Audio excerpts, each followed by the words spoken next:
dans les derniers mois, puis même la dernière année, Meta a fait des grosses mises à jour dans son algorithme. Peut-être que vous avez vu passer la fameuse mise à jour d'Andromeda, mais ça s'est fait étape par étape. Puis tout ce qu'on entend en ce moment du côté de Meta, c'est on veut plein de publicité, on veut de la diversification de vos créatifs, on veut 1 million de publicités en même temps sur votre compte publicitaire. Bon, Meta ne recommande pas 1 million, mais on est presque à des recommandations d'en ajouter 20 par semaine. On est sur des très, très, très gros volumes. Et ben, diversifier ses publicités, ça veut tout et rien dire en même temps. Donc, c'est pour ça que j'ai invité Sonia, qui est copywriter avec nous. Allô, Sonia, merci d'avoir accepté l'invitation. Bien, merci de m'avoir invité. Dans le fond, c'est ça. J'ai invité Sonia pour venir discuter un petit peu de ça veut dire quoi diversifier ses pubs parce que ben oui, c'est beau. Là, on comprend bien que si j'ai des publicités images, peut-être que je devrais ajouter des vidéos. Ça fait du sens. Mais au-delà de ça, quand j'ai une couple de publicités qui tournent, on a toujours la question de comment je fais pour créer les prochaines? Qu'est-ce que je devrais faire? Comment explorer tout ça? Fait que peut-être pour commencer, mis à part le fait d'ajouter une vidéo quand on a des images puis de changer un format comme ça, qu'est-ce que ça veut dire finalement varier ses pubs puis aller explorer créativement? Écoute, ça peut vouloir dire beaucoup de choses. Tu sais, t'as mentionné le visuel, donc dans le fond, le visuel statique, visuel et vidéo et tout ça. C'est sûr que ça fait partie des choses qu'on peut tester, mais au-delà de ça, on peut aussi tester beaucoup les angles de texte. Aussi, on voit beaucoup, même dans tes critiques de pub, excuse-moi, le mot m'échappait, mais même dans les critiques de pub, on le voit souvent là, que les textes publicitaires sont souvent similaires, voire pareil, des fois dans certains cas. Donc, plusieurs visuels, un même texte. C'est super important d'aller diversifier justement les textes, les visuels aussi, les formats et tout ça. Donc, il y a vraiment plusieurs choses qu'on peut aller diversifier pour vraiment amener de la diversité publicitaire justement, puis flatter Andromeda dans le bon sens. Oui, finalement, tout ce test-là, on n'a pas, on n'a pas juste un angle ou un truc qu'on va changer. Du bouton jusqu'au texte, tout peut se varier. Puis justement, tu parles de texte parce que c'est un des éléments qu'on voit le plus souvent chez beaucoup d'entreprises là, qui ont de la misère à varier. Varier un visuel, c'est facile de commencer. Je prends une photo différente, j'essaye un design qui est pas pareil, je fais une vidéo puis je dis pas les mêmes affaires. Bon, on comprend le concept de base de tester autre chose, mais souvent, tu le dis, les textes qui accompagnent les pubs, ça va être le même slogan d'une ligne ou deux qui se ressemblent, qui veut souvent pas dire grand-chose aussi. Mais nous, on le voit chez nos clients, faire des textes différents puis tester plein de trucs, ça l'aide vraiment, ça a un gros impact puis il y a plein de façons de le faire. Là. Absolument. Puis tu sais, je suis plus ou moins d'accord le côté visuel. Tu dis c'est facile à faire tout ça. Je pense qu'il y a là aussi. Puis là, moi je suis pas l'expert des visuels, mais plutôt de ce qui se passe sur le visuel. Donc les textes qu'on va ajouter sur le visuel. Fait que je vais juste le mentionner. Mais là aussi des fois puis on en parlera peut-être un petit peu après avoir abordé la question des textes. Mais là aussi des fois on peut avoir des petites frictions, des petits pas une friction, mais comme une espèce de... Je perds mon mot, là, mais une petite crainte à essayer quelque chose qui est outside of the box ou qui est différent de ce qu'on voit partout. Mais oui, en effet, genre justement, les textes peuvent... on le voit beaucoup, là, qu'il manque de diversité de texte et que c'est un élément qui est important à aller vérifier. On voit souvent tu parlais d'un petit texte un peu générique, mais c'est souvent des slogans. Des fois qu'on voit deux lignes. Nous, c'est pas ce qu'on a observé justement chez nos clients qui fonctionne le mieux. Ça nous arrive de faire des pubs qui sont plus short and sweet avec un but extrêmement précis. Dans ce cas-ci, mais vraiment là où on voit vraiment une belle différence, c'est quand on va vraiment creuser. Puis là, je sais pas si ce serait le moment d'en parler, mais j'ai un exemple justement qui monte en ce moment, puis d'une de nos clientes qui vend je peux parler ouvertement, je nommerai pas nécessairement l'entreprise, là, mais donc une de nos clientes qui vend des sous-vêtements, qui est à la base vraiment c'est assez straight to the point, si on veut. C'est comme sous-vêtements, voici 4 sous-vêtements, tel prix, peu importe. T'sais, on peut le voir de façon très straight to the point comme ça, mais on a fait des pubs aussi qui visaient vraiment beaucoup la confiance en soi, parce que ça fait partie des valeurs de l'entreprise et tout ça. Et on a vu des très bons résultats, puis on s'entend, là, c'était pas un court texte là, pour aller dans la confiance en soi. Oui, ça tu prend des mots. Plus, oui. Ça prend des mots. Puis c'en était un qui avait vraiment un très bon résultat pour cette cliente-là, justement. Fait que vraiment, si vous avez besoin des exemples pour, justement, aller plus creux dans vos pubs, ça, je trouve que c'en est vraiment un bon. Oui, vraiment, c'est un des exemples qu'on a, mais il y a plein de choses qu'on peut explorer. On peut faire des textes plus longs, on peut aller chercher des témoignages clients, du storytelling. Il y a 1 million de trucs qui sont possibles, mais c'est une grosse lacune de beaucoup d'entreprises. Moi, j'ai vu des comptes avec comme 50-60 pubs, des visuels bien variés, du super bon contenu. Bien, quand tu regardes les textes puis que tu les rassembles, tu as quelques textes qui sont copiés-collés partout, mais c'est à peu près toujours la même chose, genre découvrez notre nouvelle collection printemps-été, elle vous ira ravir, lien. À un moment donné, on fait le tour rapidement de ces arguments-là, puis chaque truc peut convaincre le client d'une façon différente, puis là, on se limite pas mal. Là. Ben, c'est ça, c'est que souvent, on va tomber dans les caractéristiques dont vraiment le corp, on a vraiment un cerveau, genre, vendre mon produit. C'est peut-être contre-productif, ça sonne peut-être contre-productif, mais c'est pas la façon qui va vendre le plus quand on a cette vision-là, si je peux dire. Donc vraiment, tu sais, ce qui vend vraiment, ça va être de rentrer dans l'émotion. Donc, c'est pas avec un texte qui est court qu'on va rentrer dans l'émotion. Quand je dis que ça a vraiment bien fonctionné quand on parlait de confiance en soi, on va se le dire, c'est un sujet qui est vraiment plus deep que le produit en tant que tel. On a vraiment besoin de creuser puis des choses comme ça. Fait que vraiment pas avoir peur de rentrer dans l'émotion de qu'est-ce que le client vit. Je sens que je retourne à la base parce qu'évidemment, je suis là-dedans souvent, mais je le sais que c'est pas acquis, puis je sais que c'est bon de le rappeler. Mais de vraiment, quand on écrit des pubs, se mettre dans les souliers du client, du persona à qui on parle, pas dans nos souliers d'entreprise qui veulent vendre, mais dans les souliers de la personne. What's in it for them? Comment est-ce que je peux servir la personne? Qu'est-ce que la personne a besoin d'entendre? Qu'est-ce qu'elle vit? Comment est-ce que je peux établir ce qu'elle vit? Donc vraiment, puis ça fait des textes longs. Fait que, tu sais, j'en parle parce que oui, ça fait des textes qui sont plus longs. Non, ça fait pas des pubs à 3 lignes, mais avec notre expérience, c'est des pubs qui fonctionnent très bien. Vraiment, oui. Donc, ouais. Ben, très, très cool. Tu sais, côté texte, c'est ça, je pense qu'il y a beaucoup, beaucoup d'exploration à faire. Tu sais, si, mettons, quelqu'un qui écoute ça puis est comme « Ah, je sais pas trop quoi écrire » puis tout, mais testez-le, puis au pire, les résultats seront pas au rendez-vous, puis les publicités avec quelques lignes marcheront mieux. Mais nous, 8 fois sur 10 ou 9 fois sur 10, les textes qui vont un petit peu plus loin. Tu sais, pas besoin de faire un roman, là, pas besoin de raconter tout ce qu'il y a à dire sur un produit. De toute façon, les gens peuvent cliquer puis se rendre sur la fiche produit puis savoir tout ce qu'ils ont à savoir.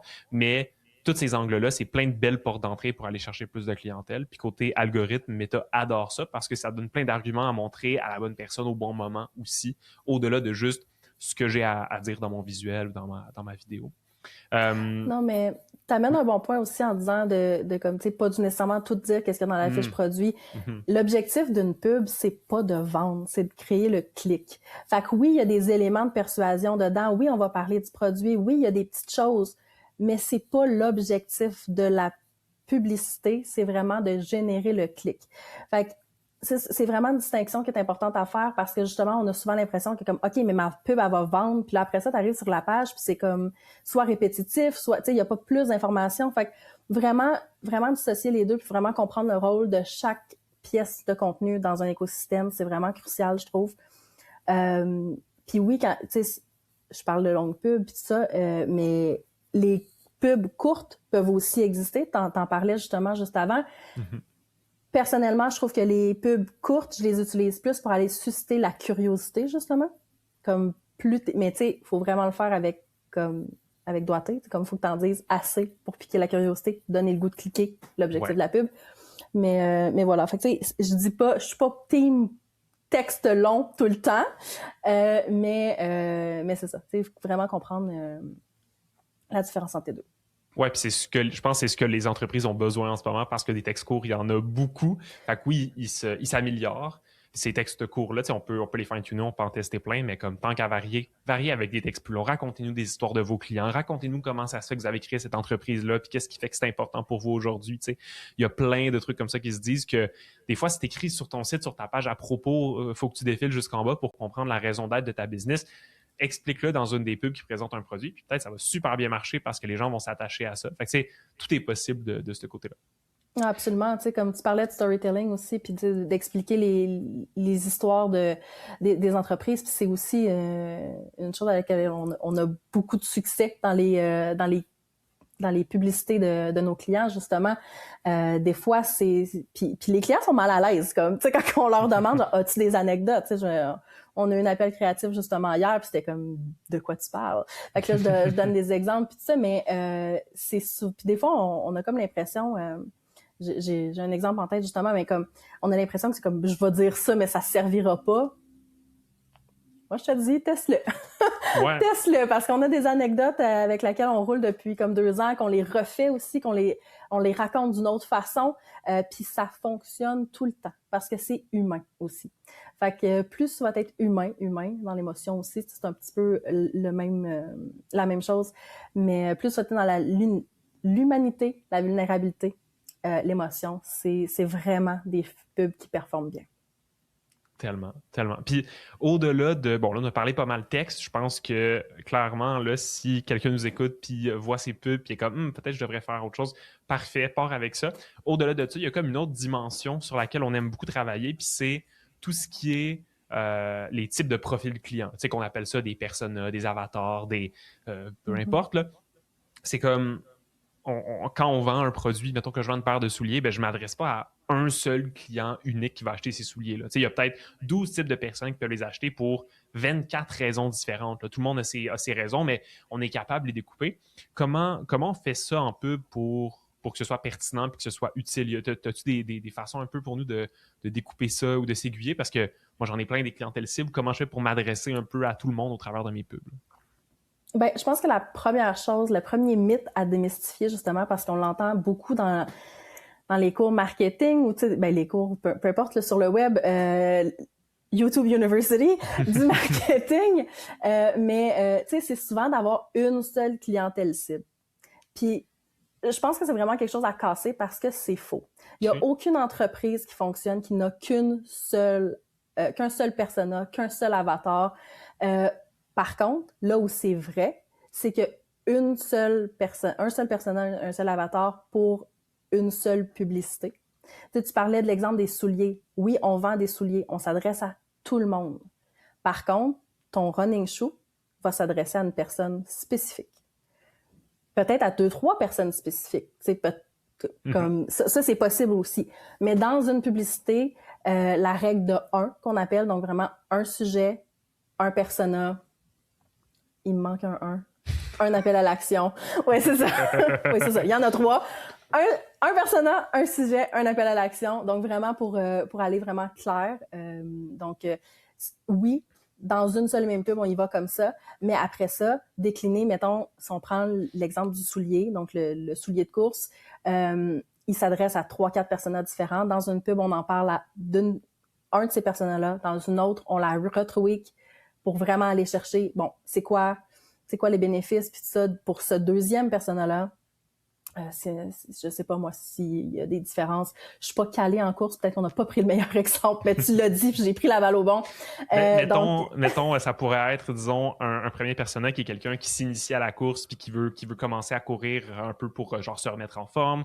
Un autre, ça pourrait être quelqu'un qui fait déjà des marathons puis qui veut aller plus loin puis qui a besoin de cette coche de performance-là. Peut-être que la même paire de souliers pourrait convenir aux deux. Bon, peut-être pas, les experts en souliers, venez pas nous attaquer, mais disons que oui, ben ça pourrait être 2 messages différents, mais toi, ce que tu dis, c'est fais-le pas dans la même pub. Dis pas si tu commences, ça pourrait être bien, si tu es déjà expérimenté. Toi, tu dis c'est fais-le sur 2 pubs différentes, c'est ça?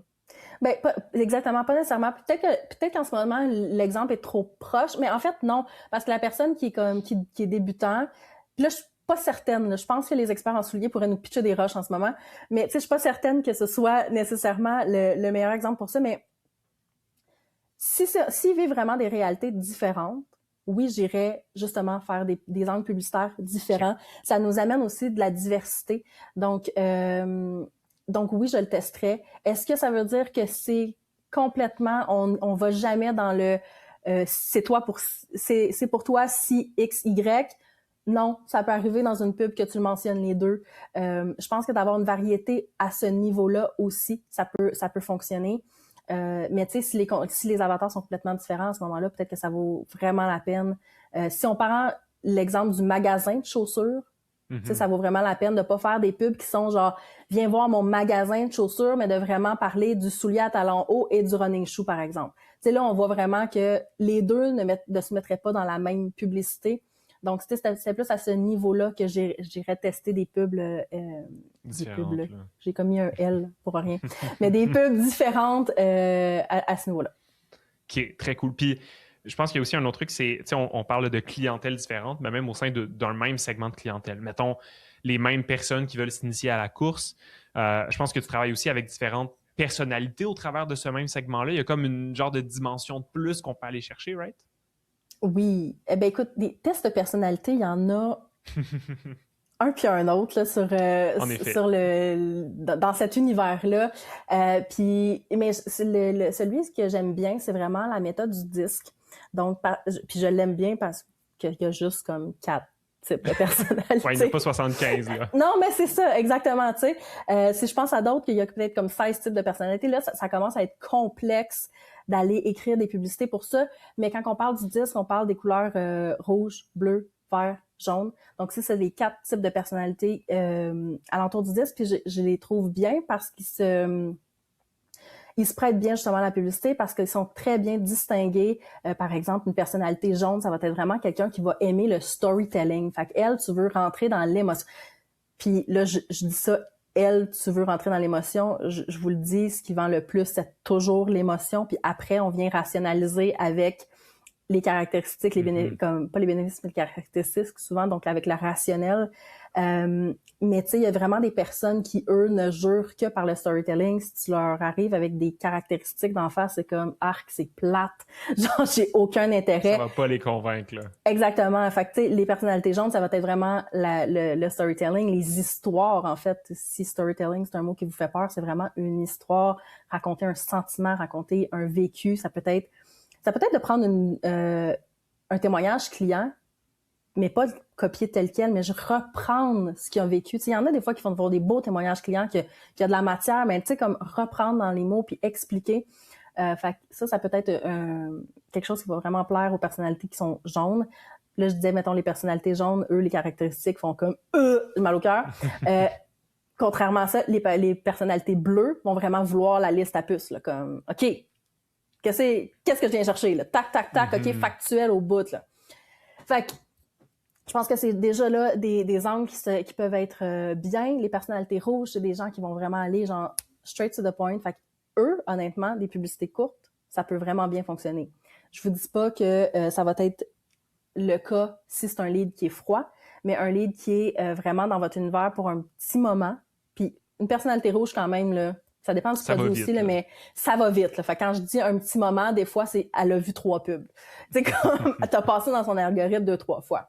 Fait que tu sais, c'est vraiment des choses qui vont vite. Ça va être des CTA aussi qui vont être comme achète. Pas des CTA plus doux comme fais-toi plaisir ou tu sais, des choses comme ça. Tu sais, c'est vraiment rouge. C'est plus direct, straight to the point, ouais. C'est très rouge. Très, très direct. Même chose. Même chose. Puis l'autre qui manque, c'est les personnalités vertes. Fait que eux, c'est vraiment les gens qui vont être très centrés vers les autres. Fait que faire plaisir aux autres. Tu sais, c'est eux dans un groupe, pour vous donner une idée, là, c'est pas une idée de pub, mais c'est eux dans un groupe où ils vont s'assurer que tout le monde est content. Tout le monde est content, puis que l'idée qu'on a fait en groupe, ben tout le monde est correct avec ça. Là, genre, t'es sûr, là, comme ça va bien? Ouais, tu sais, comme, ils ont vraiment l'intérêt des autres. Fait qu'à eux, de faire des pubs qui sont comme « Hey, tu pourrais offrir ça en cadeau. » Ou comment est-ce qu'on se sent quand on reçoit ça en cadeau? Tu sais, ça va être vraiment les angles qui vont vraiment qui va spark leur intérêt. J'aime vraiment ça parce que ça permet quand même de... Tu sais, c'est facile de dire trouve 10 façons de t'adresser à ta clientèle cible, mais tu sais, même si finalement ces couleurs-là, c'est un peu des caricatures de personnalité, puis personne n'est sûrement 100% un, puis 0% l'autre, mais ça nous permet quand même de sortir plein d'inspiration de OK, mettons que je veux vendre mes souliers, mais pour des gens qui sont super rationnels puis qui veulent juste les faits, ben, je vais le faire différemment que pour quelqu'un qui rejoint un club de course puis qui veut pas avoir l'air niaiseux avec ses souliers qui datent du cégep puis qui sont pas super usés ou quoi que ce soit. Fait que tu sais, ça nous fait plein d'angles différents. Puis quelque chose aussi qui est intéressant aussi, quelque chose que je parle beaucoup dans des appels de deuxième avis, justement, c'est au niveau de comment le ciblage fonctionne sur ces différents segments-là. Parce que c'est beau avoir tout ça, mais c'est comme si en découpant tout ça là, en différents types de clientèle, en différents sous-segments de personnalité, tout ça, on va comme s'adresser à plein de mini-segments de clientèle cible. Puis ça, c'est l'avantage d'Andromeda, justement. Il y a quelques années, si on avait fait ça, ça aurait marché correct, mais le ciblage fonctionnait par ensemble de publicités. Mettons que je mets 10 pubs à la même place, Meta va comme rejoindre à peu près les mêmes personnes avec mes 10 pubs, puis voir laquelle marche le mieux en général. Mais aujourd'hui, chaque pub peut avoir son propre ciblage. Fait que concrètement, qu'est-ce que ça veut dire? C'est si dans la même campagne, dans le même ensemble de publicités, j'ai une pub qui s'adresse à des personnes qui travaillent dans un domaine médical puis qui ont besoin de souliers quand même efficaces parce qu'ils marchent beaucoup, ils vont partout, tu sais, des docteurs, des infirmiers, des infirmières, des préposés, peu importe. Ben, je peux faire une publicité comme ça. Puis même si à côté, j'ai une publicité pour des souliers de course, par exemple, ben, ces deux pubs-là, parce que leur sujet puis leur contenu est différent, ils vont aller chercher chacun leur bonne clientèle cible.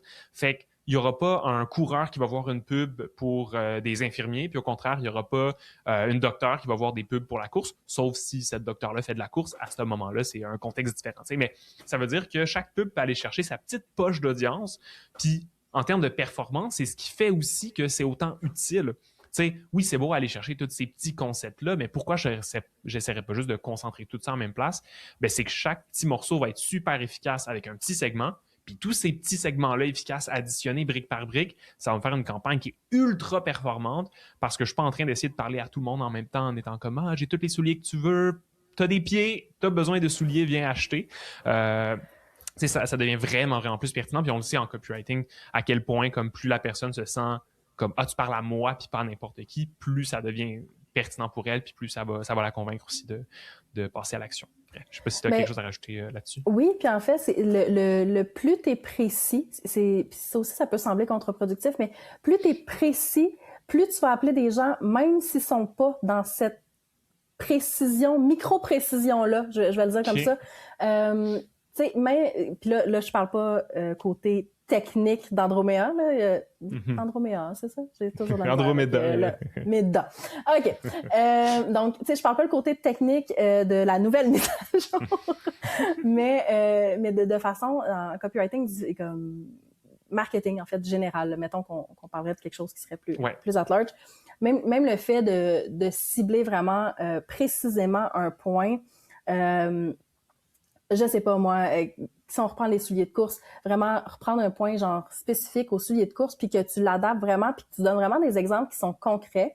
Les gens qui sont peut-être pas nécessairement en course, mais qui s'intéressent à un soulier de course, peuvent voir tes exemples, faire comme « Hey, si ça s'applique à ça, ça devrait s'appliquer à moi. » Fait que pour dans telle autre situation. Fait qu'il y a vraiment, c'est vraiment bien justement de préciser, vraiment cibler, parce que ça nous permet de vraiment s'imaginer en train d'utiliser le produit ou en train, tu sais, comme de retirer les bénéfices du produit. Puis ça aussi, c'est un élément fort en copywriting, c'est vraiment que la personne soit capable de s'imaginer utiliser ton produit.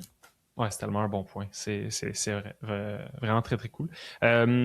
Pour un autre point qu'on s'était noté qui est vraiment important puis qu'on le voit chez beaucoup d'entreprises et des clients et ailleurs, c'est que, bon, c'est beau diversifier ses pubs, mais on a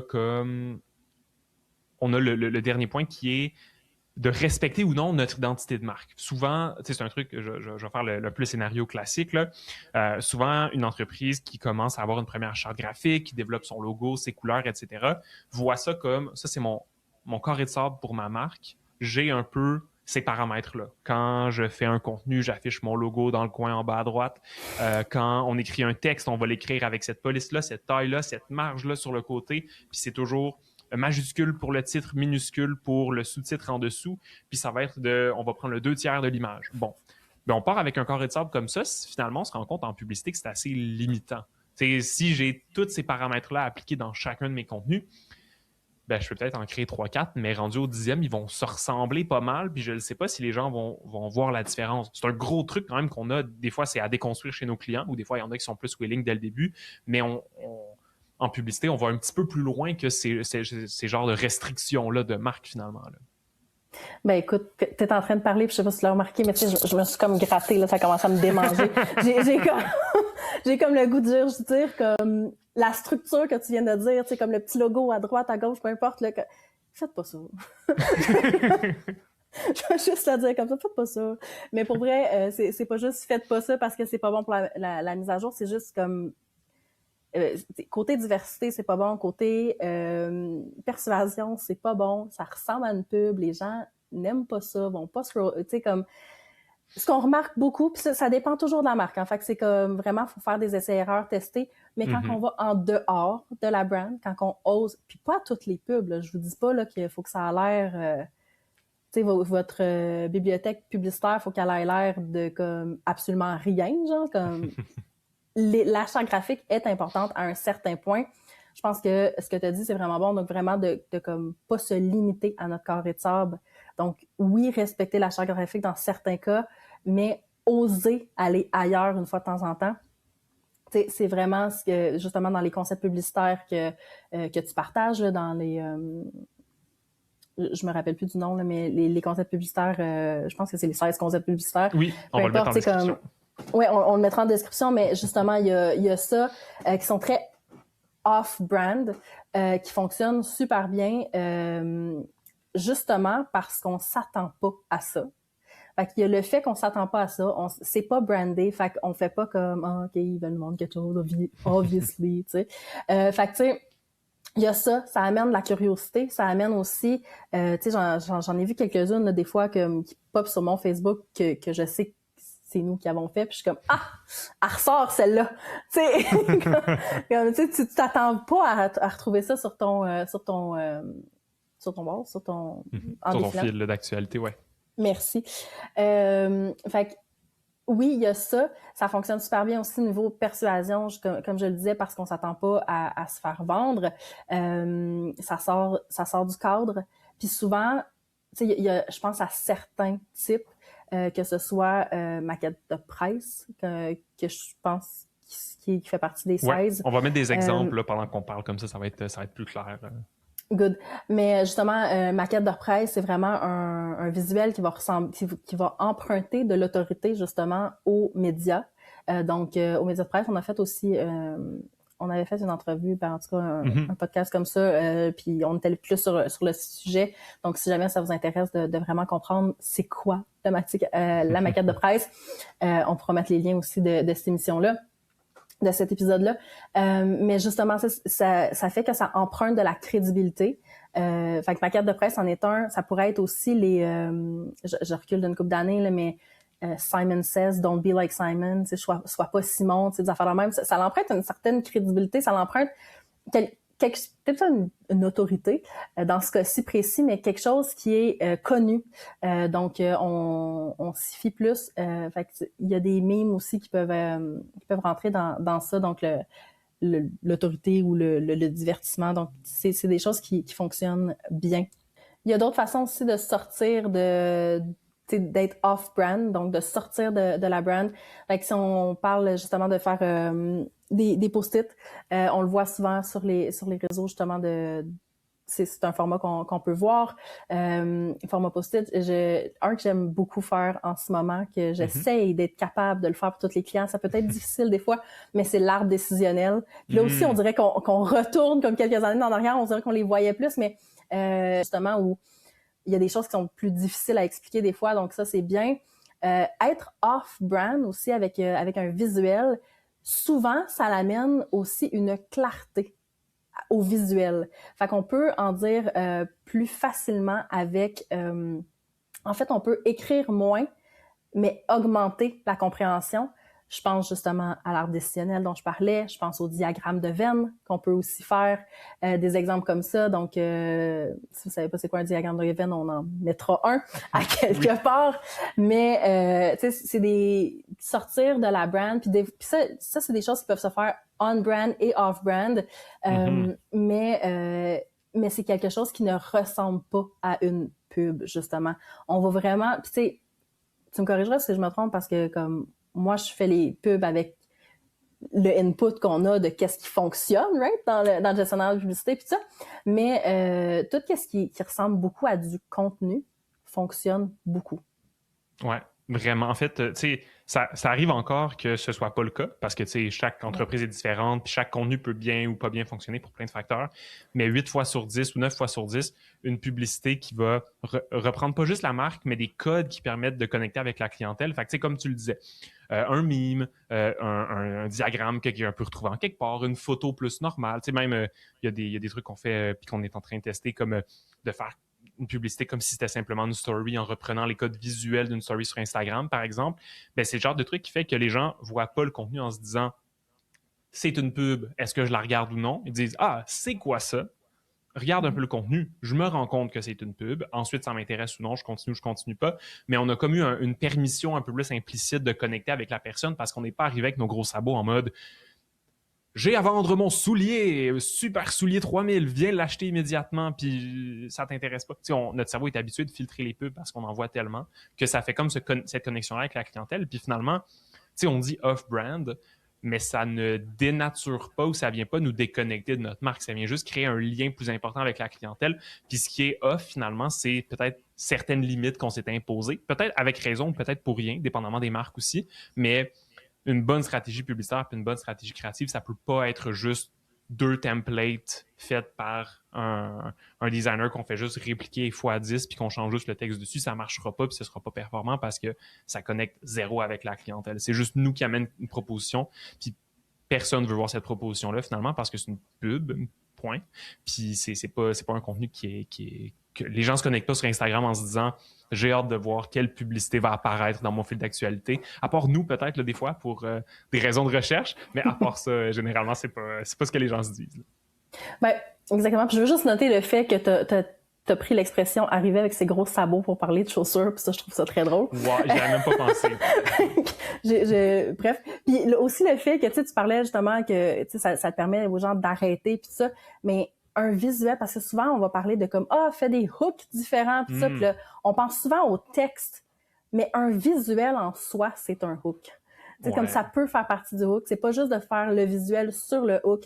L'aspect visuel, ou même c'est le même principe en vidéo, les premières secondes, qui font un hook. Des fois, c'est les mots, mais des fois, c'est l'environnement alentour. Des fois, le visuel est un excellent hook aussi. Fait que sortir de la brand fait en sorte que, justement, ça phrase d'accroche, hook, peu importe. C'est pas une phrase d'accroche, mais une accroche. Ça fait vraiment partie de ça aussi, là. Vraiment, vraiment bien dit. Tout fait en sorte que les gens vont s'arrêter ou non sur la pub, puis après ça, la qualité de ton contenu, puis si c'est pertinent ou non, ça va faire que les gens vont lire plus, acheter et tout, mais ça fait une très, très grosse différence. Fait que peut-être pour faire un petit résumé, on a parlé de, au-delà de simplement avoir des vidéos puis des images, puis d'avoir différents formats, on a parlé, je pense, de 3 grands points qu'on considère les plus importants. Le côté de les textes, c'est tellement peu varié, puis c'est tellement de lacunes chez beaucoup d'entreprises que c'est quelque chose qui se fait bien parce que faire 2 textes, tu peux reprendre un peu de un, le modifier, le changer, l'allonger, rajouter de l'info, ça se fait, oui, idéalement, d'avoir des compétences en copywriting, ça va faire une très, très, très grosse différence, mais si en ce moment, tu as des publicités qui tournent, va voir sur ta page à propos comment tu parles de ton entreprise. Es-tu capable d'intégrer ça dans un nouveau texte? Il y a plein de façons comme ça de développer facilement. Récupère des témoignages clients, mets-les dans des textes. Ça en fait d'autres. Ça fait de la variété. C'est cool, on aime ça. On a aussi parlé de pouvoir s'adresser une pub à un type de clientèle, un segment de clientèle spécifique, puis évidemment d'essayer de se décoller un petit peu de notre brand si on est capable, selon l'équipe avec laquelle on travaille. C'est vrai que des fois, il y a des très, très grosses corporations que la personne qui fait les publicités, finalement, elle n'a pas trop son mot à dire là-dessus. Des fois, ça l'arrive, on s'entend. Mais quand vous pouvez, d'être capable d'aller chercher les codes qui permettent de connecter un peu plus avec la clientèle, ça fait une grosse différence. Puis nous, on le voit chez tous nos clients, ça l'a aidé à améliorer les résultats, puis ça aide plein d'entreprises qu'on coach, puis chez qui on consulte, à juste passer la petite étape de plus. Augmenter ses résultats, mettre plus de budget, être capable d'avoir une stratégie qui est plus stable aussi parce qu'on dépend moins de juste les mêmes 3 publicités qui tournent depuis 2 ans. Fait que ça fait vraiment une grosse, grosse différence. Puis je pense que ça s'applique aussi quand même facilement, même si vous n'avez pas des heures et des heures à mettre en design, puis en rédaction, puis ainsi de suite. Il y a des petites étapes là, qui se mettent en place. Merci. Oui, je ne sais pas si Sonia, tu avais un mot de la fin ou un petit truc à rajouter ou si on a fait un bon tour. Je pense que ça résume très bien. Ben, merci beaucoup de t'être joint à moi pour parler de ce sujet qui est si important. Puis si les gens veulent te suivre, on va mettre toutes les infos dans la description. Puis sinon, ben, n'hésitez pas à vous abonner, pas manquer les prochaines vidéos. Puis à la partager à l'entreprise que vous connaissez, qui a juste 3 publicités qui se ressemblent beaucoup et qui pourraient bénéficier de varier un petit peu. Je pense que ça va pouvoir l'aider pas mal. Absolument. Merci de m'avoir invité. Ben, ça fait plaisir. Cool. Merci tout le monde. Bye bye.